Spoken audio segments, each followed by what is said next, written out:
Yad HaRav Herzog in Jerusalem, one of the most immense works of the past few generations, perhaps the pinnacle of the study of Torah. The Talmudic Encyclopedia is being created here. This is an enormous project spread over tens of years, the preservation of the Torah after the vast destruction during the Second World War. It began as an expanded lexicon that developed and grew to later become an all-encompassing, systematic and exact condensation of all the material that has ever appeared about any halachic term.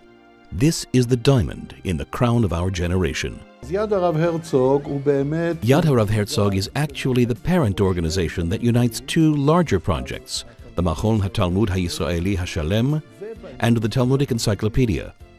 This wide, all-encompassing project includes everything ever said about any halachic Talmudic subject, beginning with the Torah, through the Gemara, to the Gedolim of our generation. In fact, there is no project that can parallel the Talmudic Encyclopedia in scope and extent, in its preciseness, and especially in its credibility. As far as I'm concerned, the Talmudic Encyclopedia leans on three pillars. I'm talking about the three men who were actually responsible for the birth of this work of art. Chief Rabbi Yitzchak Halevi Herzog of blessed memory, the Chief Rabbi of Israel, who initiated the project. Rabbi Shlomo Yosef Zevin, a world-renowned genius and the encyclopedia's main editor. And Rabbi Meir Bar Ilan, Berlin, who laid the foundations and the infrastructure to this building. A fourth pillar of this project was the legendary director of the Talmudic Encyclopedia, Rabbi Yehoshua Hutner of blessed memory, without whom this great project would never have materialized. In my opinion, the person who most personified the encyclopedia was Rav Herzog himself. Therefore, the concept of the Talmudic Encyclopedia was one of his most important banner projects toward the end of his term of office as Chief Rabbi. Today, the Talmudic Encyclopedia constitutes an extremely important tool for whoever wishes to understand more, to understand how the Talmud is composed and its true content. I once participated in a meeting where there were also a few Talmidei Chachamim. Discussing the encyclopedia, one said, "I have no need for it.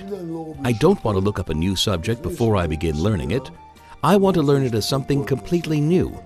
And after I've finished the subject, then I certainly don't need it." I answered that I completely understand if he doesn't want to look up the subject beforehand, if he doesn't want any prior opinions. But after you have finished, you should read the entry in the encyclopedia and you will discover a new world. Each book has new Chidushei Torah. It is impossible to search for them all or to find them all. In the encyclopedia, they are listed alphabetically. Everything is concise. This is the main thing. Anyone who needs anything can find it immediately. This proves the need for the lexicon. Divrei Torah were not written with the encyclopedia in mind. They were written by the poskim as piskei halacha, and the commentators wrote their commentaries. None of them ever organized everything. They wrote within their own contexts. Our work is a kind of ingathering of the nations, like a jigsaw puzzle. We take a part of a Mishnah, a piece of a Gemara, and connect them in one sentence. The reader thinks that it was originally written like this, that the author wrote the whole piece, the whole sentence. This is the art of the editing and the organization. 40,000 copies of the first volume were exported outside of Israel. That means not necessarily one public.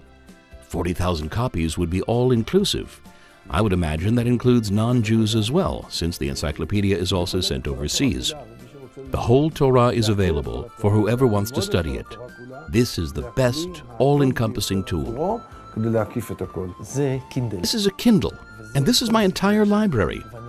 And I can tell you that I still need the Talmudic Encyclopedia.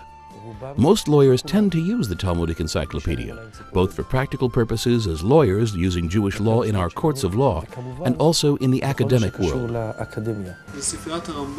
Researchers from all over the world have visited the Rambam library.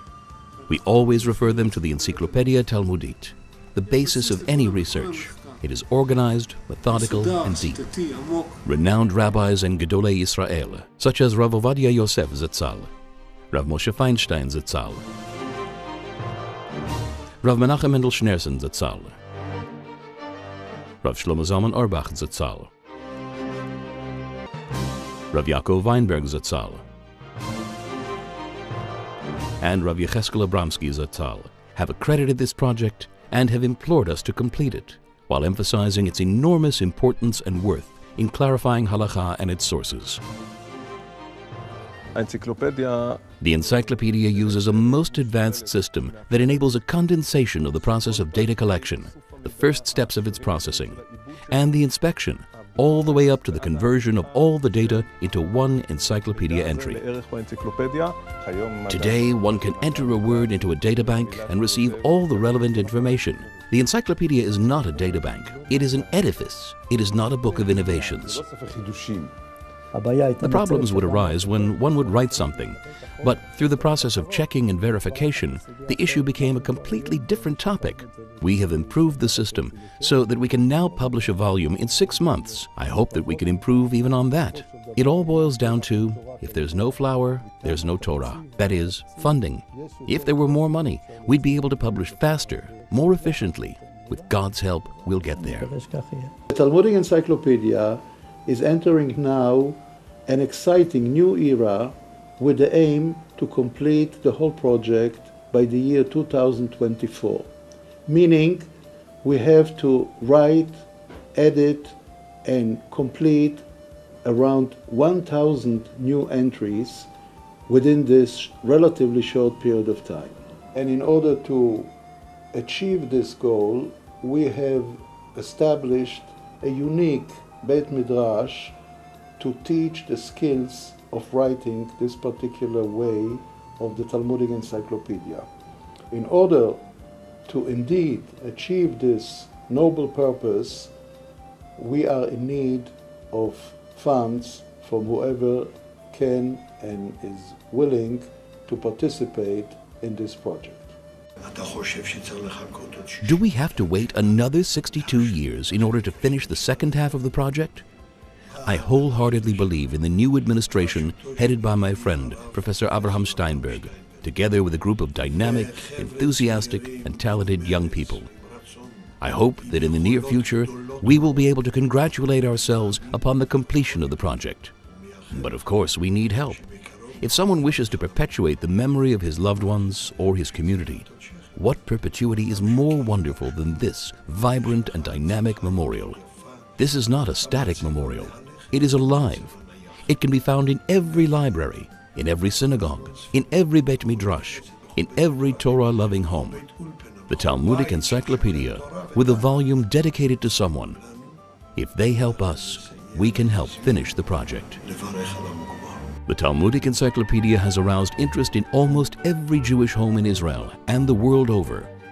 The extensive editorial board is hard at work and hopes to accelerate production. The birth of each volume is almost a festival.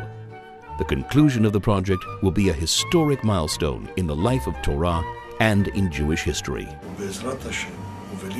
God willing, we will continue to build an additional story to this magnificent construction.